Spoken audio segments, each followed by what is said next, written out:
রাষ্ট্রপতির হাত থেকে দাদা সাহেব ফালকে পুরস্কার নিলেন অভিনেতা মিঠুন চক্রবর্তী। सर्वोच्च सम्मान है, हमारे देश का सर्वोच्च सम्मान है।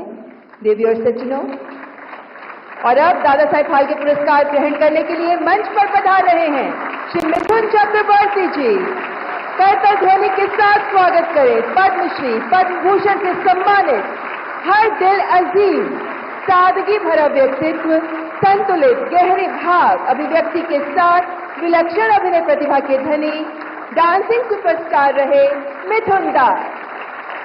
A standing ovation is most deserving of the film icon that Shri Mithun Chakravarti is.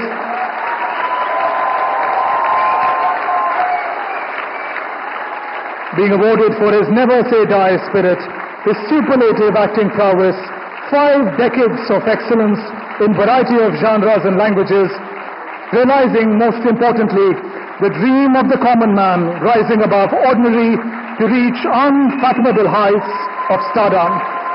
Mithun Chakravarti, ladies and gentlemen. आम आदमी के सामान्य से ऊपर उठकर स्टारडम की ऊंचाइयों को छूने के सपने को साकार करने के लिए लाखों लोगों के चेहरे पर मुस्कान, दिल में खुशियां भरने के लिए आदरणीय मिथुन दा को Dada Saheb Phalke life time achievement पुरस्कार का सम्मान। आपको ढेरों शुभकामनाएं मिथुन दा। Thank you very much. Thank you, Honorable President. I now request. ताली मारेंगे, आप बोलेंगे स्पीच भी दो। माय गॉड, डायलॉग भी दे तो कितने आसानी से पढ़ लेता हूँ, भूल देता हूँ। आप क्या, कोई कागज नहीं, कुछ नहीं, क्या बोलूँगा कुछ समझ में नहीं आ रहा है।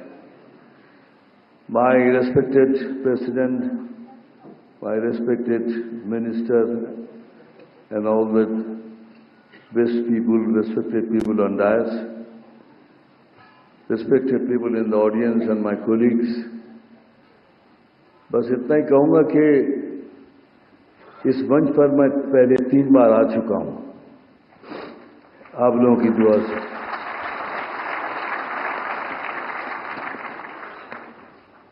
लेकिन सबसे पहली बार जब मिला था नेशनल अवार्ड, उसके इतने किस्से हैं, कुछ किस्से मैंने बताए, कुछ किस्से मैंने बताए नहीं। तो मैंने सोचा ये this will be the first time I will tell you that after getting the first national award what happened to me. Well, after getting the first national award तो नेचुरली लोगों के कहने लगे कि yo my god, you know you got national award. तो मेरा brain थोड़ा खराब होने लगा था, थोड़ा कि कुछ बहुत कुछ बड़ा कुछ कर दिया हूँ।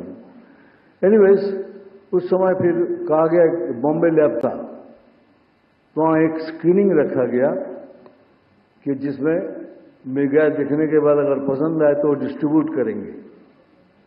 सो मैं भी पहुँच गया। आई थॉट के after seeing the film they may like me, they may take me. After seeing the film I can't take his name because he is no more. Because he is no more, I am saying this because before that he was alive. If I would have said, so you would have understood कि मेरे कोई बोल रहा है ये। तो इसीलिए आज तक बोला नहीं, पहली बार बोल रहा हूँ कि स्वर्ग लोग चले गए हैं। तो आफ्टर फिनिशिंग द फिल्म बाहर आए तो I was walking along with him and I asked him, sir picture कैसी लगी? बोलते बेटा पिक्चर अच्छी लगी, तुम भी कमाल के एक्टर हो, लेकिन तुम कपड़े पहन के कैसे लगोगे?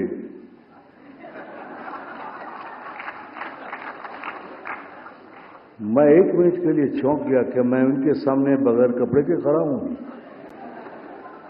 क्यों सवाल किया? बाद में याद आया, ओ मैंने जो रोल किया था वो एक आदिवासी का था जिसमें ऊपर मेरे कपड़े ही नहीं थे, तो इसीलिए सोच रहे थे कपड़े पहनने के बाद ये कैसा लगेगा, तभी इसको फिल्म में लूंगा। सेकेंड इंसिडेंट हुआ, ये नेशनल अवार्ड मिलने के बाद दिमाग तो खराब हो ही गया था। मैं अपने आप को एल पचिनो सोचने लगा। मैं सोचा था मैं कुछ कमाल कर दिया, तो मेरे सारे एटीट्यूड चेंज हो गए ना। मैं प्रोड्यूसर के ऑफिस में जाके आगे ऐसे बैठता था, कभी कभी यूज करता था कि प्रोड्यूसर मुझे दिखता था क्यों कर रहा है ये सब, और उसको नहीं मालूम था कि मैं अल पचिनो की तरह एक्टिंग कर रहा हूँ। तो फिर थोड़ी देर के बाद मैं पूछता था कि एक काम करना, वो फिल्म की स्टोरी मेरे घर में भेज देना। फिर एक तीसरा प्रोड्यूसर को लगा ये कुछ जबरदस्त, मारा एक लात मुझे, बोलने निकल यहाँ से। उस दिन से मेरा एल पाचिनो से गाल पाचिनो हो गया। मैं समझ गया कि मुझसे गलती होगी, अब मेरे को कोई काम वाम नहीं देगा, क्योंकि द बिगेस्ट प्रॉब्लम मेरे साथ जो था, एक्टर तो सबने मान लिया था बिकॉज ऑफ माई कॉम्प्लेक्शन, क्योंकि लोग बोलता था अगर ये फिल्म इंडस्ट्री में ये काला रंग नहीं चलेगा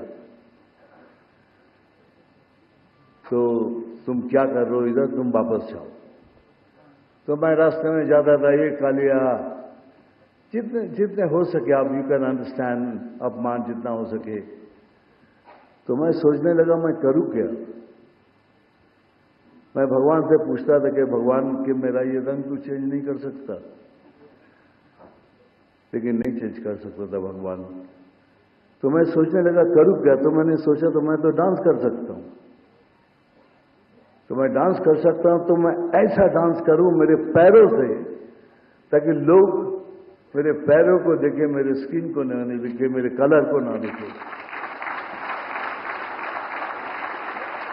और मानिए मैंने एग्जैक्टली वही किया। आप मेरी फिल्म देखिए, सब फिल्मों में पैरों से डांस किया, पैर को थिरकने नहीं दिया, रुकने नहीं दिया कहीं भी। और लोग मेरे रंग को भूल गए और मैं बन गया सेक्सी डस्की बंगाली बाबू।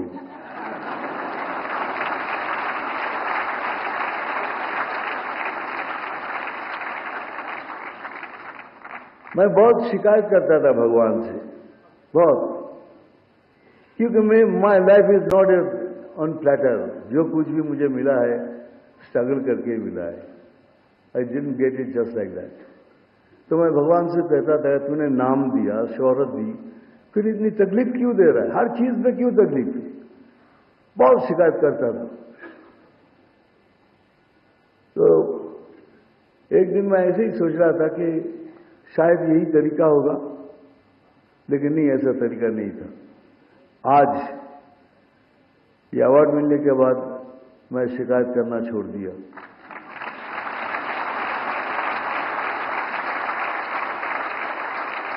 मैंने कहा thank you Bholenath, thank you बूढ़ो शिव, थैंक यू दानी बाबा, थैंक यू भद्रो लोग।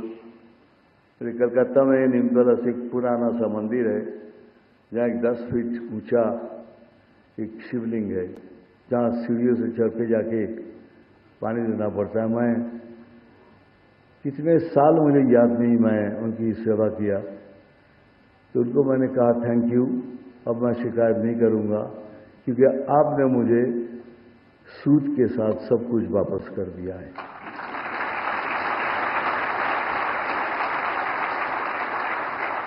मुझे मालूम है अगर ये मैं नहीं कहूंगा तो यहाँ जितने हैं, यहाँ जो सारे हैं ना बैठे हुए इधर, इन लोगों ने कहा कि दादा आपको जो कुछ भी कहे, लेकिन आपको ये कहना जरूरी है कि जो यंग लड़के लोग आ रहे हैं फिल्म लाइन में, उनको आप क्या कहना चाहेंगे। मैं इतना ही कहूंगा कि हमारे देश में बहुत से टैलेंट है, बहुत से टैलेंटेड लड़का लड़की, लेकिन पैसे नहीं है उनके पास, मेरी तरह दे डोंट हैव मनी। लेकिन मैं उनको कहूंगा हिम्मत नहीं हारना, पैसा नहीं भी हो हिम्मत नहीं हारना, और सपना जरूर देखना, सपना जरूर देखना, लेकिन इतना याद रखना खुद सो जाना, लेकिन सपनों को कभी सोने नहीं देना।